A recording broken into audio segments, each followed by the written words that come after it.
Kapag may asawa ka na, huwag kang makikipagkaibigan sa taong pwede kang ma-inlove.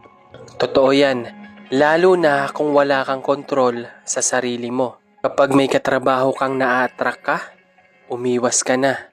Kasi maniwala ka o sa hindi, yan ang pagsisimulan ng away niyong mag-asawa. Lalo na kung yung kinakaibigan mo ay nagbibigay din ng motibo sa'yo para magustuhan mo. Walang masamang makipagkaibigan. Ang masama, yung may asawa o partner ka na pero nag-i-entertain ka pa ng iba. Hindi valid reason na nakakapalagayan mo siya ng loob dahil nakakasama mo araw-araw. Tandaan mo na may posibilidad din na magkahiwalay kayo ng trabaho. Baka napifeel mo lang yung closeness nyong dalawa dahil araw-araw kayong nagkikita sa iisang lugar. Tandaan mo na ang feelings ng isang tao ay nag-iiba-iba ng mood yan. Pwedeng sa umpisa lang masaya dahil bago pa.